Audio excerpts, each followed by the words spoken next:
Speaking of Generation 8, Game Freak yet again brought us a new Dragon-type pseudo-legendary, the Ghost Dragon-type Dragapult. Dragapult itself felt like a Pokemon that was power creeping others as it was given a massive 142 base speed stat. Dragapult was so incredibly fast that even Pokemon holding the Choice Scarf item struggled to outspeed it. Now, this would have been manageable if it wasn't also given a high attack stat combined with Metagross's Clear Body ability, preventing opponents from lowering its attack as counterplay, but Dragapult would absolutely dominate the early months of Sword and Shield, as it was one of the top 2 most used Pokemon in the entire game. It made a phenomenal Dynamax target, especially when holding the Weakness Policy item, as it could both dish out major damage that would only get stronger with each consecutive use of Max Phantasm, and it could support the team with Max Airstream, which boosted its allies' speed stat. Dragapult could also be used in a fully supportive role, instead activating an ally's weakness policy, burning opponents with Will-O-Wisp and setting up both Reflect and Light Screen to keep its partners alive longer. It was a very versatile Pokemon, and was able to win both of the first 2 Players' Cup tournaments, which were online tournaments Pokemon held due to the cancellation of in-person events during the pandemic. Dragapult's success continued into Scarlet and Violet, as it was able to win both a regional and international championship, and almost won the 2023 World Championship, where it finished runner-up. It's still early, so we can't really judge if it's going to be power crept, or if it's the one doing the power creep. Last up, we have Generation 9. Let's talk about Excalibur. Upon release, many players were actually writing it off, in large part due to its mediocre speed stat and horrible ice typing. But in Generation 9, ice types received a massive buff. The formerly known as Hail weather effect was reworked into the Snow weather effect, which would give all ice types a 50% boost to their defense when active, massively improving a Pokemon like Excalibur's survivability. On top of that, the new Terastallization mechanic let it simply change its poor defensive type combination anytime it needed, with a massive 145 base attack stat backed up by an ability that prevents it from being burned, and in fact receives further boost to its attack anytime it's hit with a damaging fire-type move. Excalibur became a massive threat both in and out of snow-based teams. Like Dragapult, it's too early to judge how Excalibur stacks up against the competition, but the early results of both a regional and international championship victory in just 1 year are certainly very promising. Alright, this might spark some controversy, but I can't end the video here, because we have to talk about Archaludon. Western Pokemon fans are still debating whether it should be considered a pseudo-legendary or not, but in Japan, pseudo-legendaries are actually referred to as the 600 base stat total club, seeing as, well, they all uniquely have a base stat total of exactly 600, without being legendary Pokemon themselves. Archaludon fits this criteria, and so in Japan, it's actually lumped in with all of the other pseudo-legendary Pokemon. Archaludon has only been legal for a few months, and while it hasn't seen major success yet, it's certainly showing its potential. A Power Herb set utilizing its sturdy ability to prevent opponents from taking advantage of its low special defense to knock it out in one hit looks promising on Tailwind teams, where after an Electro Shot, it can start doing major damage. On the other hand, an Assault Vest set utilizing its Stamina ability is quite effective on Rain teams, where it doesn't need the Power Herb to fire off repeated Electro Shots, and the defense boost from Stamina plus the Assault Vest make it incredibly difficult to knock out. Overall, while there's no denying that pseudo-legendary Pokemon do still see play and have success, I hope I've been able to convey how stark the difference is to how much usage and success they used to have. Despite having stats that rival actual legendary Pokemon, these pseudo-legendaries are having less usage and success than even many regular non-legendary Pokemon. And outside of the ever-changing generational gimmicks and limited regional dex formats, they're rarely seen at the top of the usage charts any longer.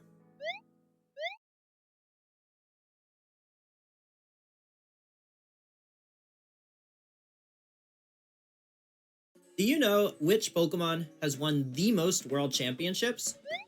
What's that? Incineroar, you say?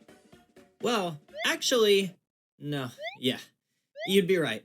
It is Incineroar after all. It's won every single World Championship it's been legal in. But if you're a boomer like me, you may remember that Metagross also won 3 World Championships, making it tied with Incineroar for the most ever.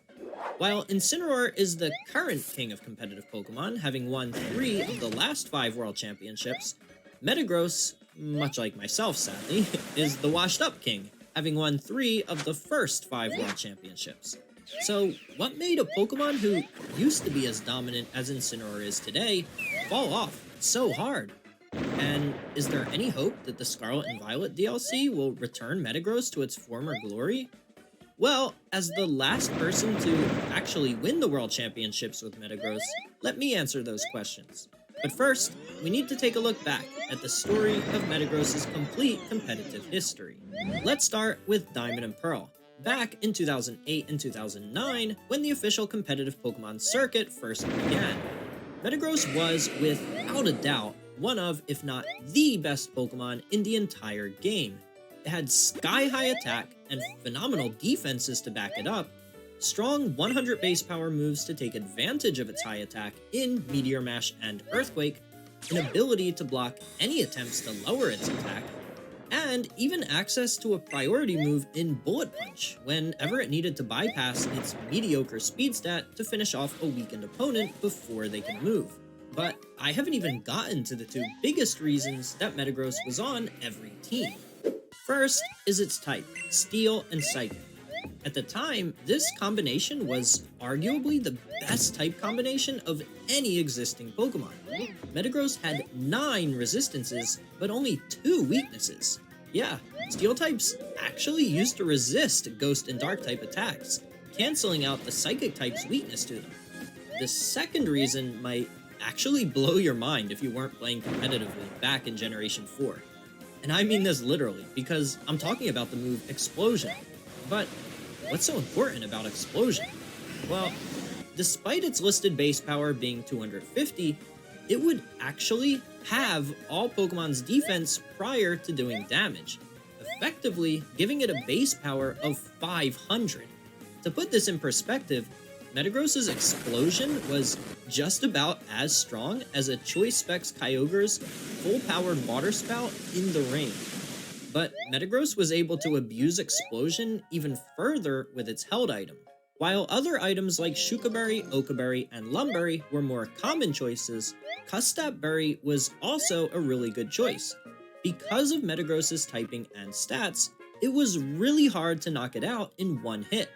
When Metagross's HP fell below 25%, the Custap Berry would activate, causing its next move to go before most other moves in the game. Since matches back then were best of 1, single elimination, with no open team sheets, whenever you were inches from KOing a Metagross, it could completely surprise you, suddenly launching an Explosion, KOing your entire field before you even got a chance to move. Because Explosion defined the competitive landscape back then, Metagross also being one of the few Pokemon that could actually survive the attack made it essential on many teams. Metagross would go on to win both the 2008 and 2009 World Championships, but with much more unique sets. The 2008 Worlds winning Metagross passed up on Explosion in favor of Psych Up, to turn it into a sweeper under Trick Room when paired with Belly Drum Snorlax. While the 2009 Worlds winning Metagross utilized unexpected explosions in a different way, opting for the Choice Scarf held item. Metagross had so many different ways it could be used, and each one was just as effective. 2010 would introduce the restricted legendaries, like Dialga, Kyogre, and Mewtwo. Players could only use a maximum of 2 in every battle, so the normal, non-restricted Pokemon were still key to victory. Even in a format with massive threats like Groudon and Ho-Oh, Metagross was still capable of fighting amongst them. The biggest reason for that was, again, Explosion. Even a lot of these restricted legendaries just weren't capable of surviving the attack. If you were able to trade your Metagross for an opposing restricted legendary thanks to Explosion, that was a huge win for you. Ultimately, even though Metagross didn't have a single appearance on any of the top 8 teams from that year's World Championships, it actually won numerous national and regional level events worldwide. Let's move on to Generation 5, with the release of Black and White. 2011, the first year of